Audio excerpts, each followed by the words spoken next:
एक एक करके करो। अंजलि की शादी कर ससुराल पहुंचने के साथ ही उसकी सास के हुक्म शुरू हो जाते हैं।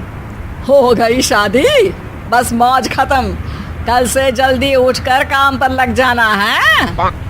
अरे माँ आज ही यहाँ आई है, इसे सब समझने के लिए कुछ दिन तो दो। मेरे और बहू के बीच की बात है, तू घर के मामले में ना बोलियो।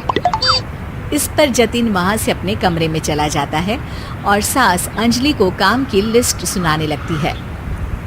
सुबह पहले घर की सफाई करनी है, फिर कपड़े धोने हैं, साथ में खाना भी बनाना है। एक की वजह से दूसरा काम रुकना नहीं चाहिए है। जी मम्मी जी ठीक है। ये कहकर अंजलि अपने कमरे में चली जाती है। अंजलि, मम्मी हमेशा बोलती थी बहू आएगी तो उनका काम हल्का होगा, पर मुझे नहीं पता था कि वो काम हल्का करने की जगह टाल ही देंगी। कुछ नहीं होता, ये सब मैं अपने घर में भी तो करती थी, मुझे आदत है, कोई दिक्कत नहीं होगी। ठीक है, पर अगर कुछ हो तो बता देना। दोनों सो जाते हैं और अगली सुबह से अंजलि जल्दी उठ के सास के बताए कामों में जुट जाती है, जिसमें वो जैसे ही कपड़े धोने लगती है तो सास वहां आ जाती है। अरे सुनो, ये कपड़े ऐसे नहीं धुलेंगे, सबको डिवाइड कर फिर एक एक करके अलग अलग धोने हैं। क्या एक एक कपड़ा अलग करके? एक बार में सुनाई नहीं देता क्या? वही बोला है मैंने, लग जाओ काम पर हैं? सास की बात मानते हुए अंजलि एक एक करके कपड़े धोना शुरू करती है, जिसे करते हुए आधा दिन बीत जाता है। अरे रे, सुबह से कब दोपहर हो गई पता ही नहीं चला, अभी तो खाना भी बनाना है। अंजलि भागते हुए रसोई में जाती है, जहां उसकी सास पहले से ही उसे खड़ी मिलती है। खाना बना लेना, देखो पहले पकोड़े तल दो और एक एक पकोड़े अलग अलग तलना, नहीं तो कोई कच्चा कोई पक्का रह जाता है। सास की हर बात में एक एक की कहानी अंजलि के समझ में नहीं आती, लेकिन फिर भी वो बिना कुछ बोले काम करती रहती है। अगली सुबह फिर वही शुरू होता है और सास एक बार फिर खाने के समय रसोई में आती है। आज क्या बन रहा है हैं? वो जतिन ने भिंडी की सब्जी, रोटी और धनिए की चटनी बोली है, इसलिए वही बना रही हूँ। अरे वाह जी वाह, बढ़िया है। पर भिंडी एक एक करके धोना, फिर टोवेल से पोंछकर एक एक करके ही काटना, साथ ही धनिए की पत्ती भी एक एक करके ही धोना। अरे पर मम्मी जी। अरे क्या पर? सफाई का ध्यान रखना आता भी है या नहीं है?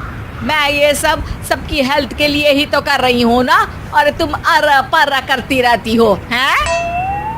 सास की बातें सुन अंजलि हैरान रह जाती है। मैं तो सिर्फ सोचती थी कि जानबूझकर मेरा काम बढ़ाने के लिए ये सब करती हैं, पर ये तो काम बढ़ाने के साथ परेशान भी करना चाहती हैं। मैंने इनकी कौन सी बहस खोल दी जो इतनी दुश्मनी निकाल रही हैं? अब क्या करूं? अब अंजलि सास की बातों और हरकतों के बीच फंस जाती है। काम के लिए मना भी नहीं कर सकती, नहीं तो जाने कौन सा ड्रामा खड़ा कर दे। पर अंजलि, तुझे कुछ तो करना पड़ेगा। इतनी देर में जतिन भी वहां आ जाता है। अरे कौन ड्रामा खड़ा कर रहा है और क्या करना पड़ेगा? जतिन की बात सुन अंजलि सोच में पड़ जाती है। इन्हें सच बताऊं या नहीं? पर अगर ये गुस्सा हो गए तो? वैसे भी अपनी माँ से बहुत प्यार करते हैं, फिर उनके खिलाफ कुछ सुन कैसे लेंगे?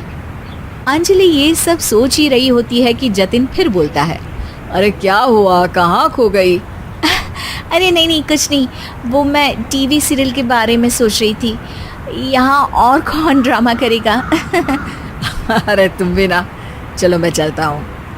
इसके बाद कुछ दिनों तक अंजलि सास को सबक सिखाने के लिए अलग अलग प्लान सोचती रहती है, पर उसे सास के एक एक करके काम करवाने की आदत बंद करने का कोई तोड़ नहीं मिलता। अगर ऐसे ही चलता रहा तो कहीं मैं एक दिन अपने सिर के बालों को भी एक एक करके सुलझना ना शुरू कर दूं। पगली हो गई है क्या? अकेले में क्या बड़बड़ किए जा रही हो? वैसे आज खाने में क्या है? आलू की सब्जी। तो फिर आलू को अच्छे से काट कर उसके कटे हुए कपड़ों को एक एक करके ही धोना है। बिल्कुल, इसे कैसे भूल सकती हूँ? मेरे जी का जंजाल। अरे बातें कम काम ज्यादा है।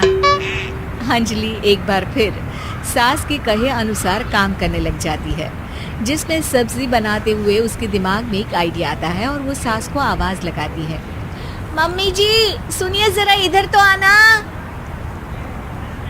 अंजलि की आवाज सुन सास रसोई में आती है। अरे क्या हुआ, क्यों गला फाड़ कर चिल्ला रही हो? कुछ नहीं, वो सुबह कपड़े धोने की जल्दी में नहाई नहीं थी और अब शाम की पूजा भी करनी है, तो आप जरा सब्जी देख लीजिए ना, तब तक मैं नहा कर आती हूँ। अंजलि सास को रसोई में छोड़कर नहाने चली जाती है। इसी तरह देखते देखते 4 घंटे बीत जाते हैं, लेकिन अंजलि बाथरूम से बाहर ही नहीं निकलती, जिसे देख सास उसे आवाज लगाती है। अरे बाथरूम में ही समाधि लगा ली क्या? यहाँ सब्जी बनकर ठंडी भी हो गई और अभी तक तेरा नहाना खत्म नहीं हुआ। मम्मी जी जैसे आप कहती हैं ना, मैं वैसे ही एक एक करके अपने बाल शैम्पू कर रही हूँ। तो अभी 3 घंटे और लगेंगे, तब तक काम और जतिन को खाना सर्व करना आप संभाल लेना। इस तरह अपने नहले पर बहू का दहला देख सास शॉक्ड रह जाती है, जिसके बाद से घर में एक एक करके करने का आलाप बंद हो जाता है।